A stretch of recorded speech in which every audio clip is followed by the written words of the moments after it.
14 বছরের নাবালিকা অপহরণে অভিযুক্তের 6 দিনের পুলিশি হেফাজতের নির্দেশ দিল দিনহাটা আদালত। বুধবার দিনহাটা আদালতের সরকার পক্ষের আইনজীবী মৃগাঙ্ক সেনগুপ্ত জানিয়েছেন, গত 5ই মার্চ সাহেবগঞ্জ থানা এলাকার এক মহিলা সাহেবগঞ্জ থানায় বেশ কয়েকজনের বিরুদ্ধে একটি অপহরণের অভিযোগ দায়ের করেছেন। তার অভিযোগ, গত 2রা মার্চ তার 14 বছরের নাবালিকা কন্যা দুপুর 1টা নাগাদ বাড়ির কাউকেই না জানিয়ে বাড়ি থেকে বেরিয়ে যায়। পরে বাড়িতে না ফেরায় অনেক খোঁজাখুঁজি করেও জানতে পারেন দিনহাটা থানার ভূতকুড়া এলাকায় চৈতন্য দাস ওরফে চয়ন দাস সহ বেশ কয়েকজন তার নাবালিকা মেয়েকে ইচ্ছের বিরুদ্ধে জোর করে অপহরণ করে নিয়ে যায়। সাহেবগঞ্জ থানার পুলিশ তদন্তে নেমে গতকাল রাতে ভূতকুড়া এলাকা চন্দন দাস নামের এই ব্যক্তিকে গ্রেপ্তার করে। বুধবার সাহেবগঞ্জ থানা পুলিশ চন্দন দাসকে গ্রেপ্তার করে দিনহাটা আদালতে পেশ করে। নাবালিকাকে উদ্ধার এবং তদন্তের স্বার্থে সাহেবগঞ্জ থানা পুলিশ 7 দিনের পুলিশি হেফাজতের আবেদন করেছিল। বিচারক চন্দন দাসের জামিনের আবেদন নামঞ্জুর করে তাকে 6 দিনের পুলিশি হেফাজতের নির্দেশ দিয়েছেন।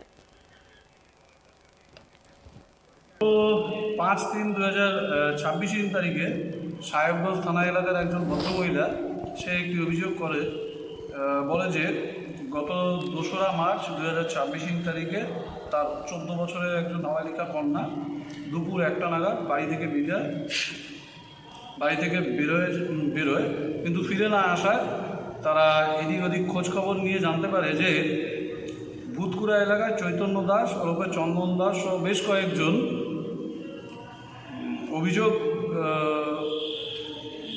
অভিযুক্ত ব্যক্তি তার নাবালিকা মেয়েকে নিয়ে অন্যত্র চলে যায়, অসৎ উদ্দেশ্যে অন্যত্র চলে যায়।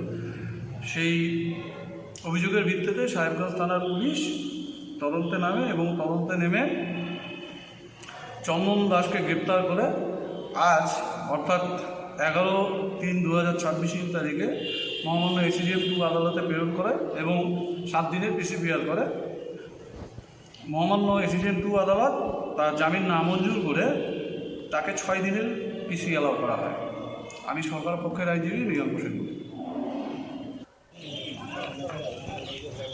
সমস্যার দিকে নিয়েছিলেন।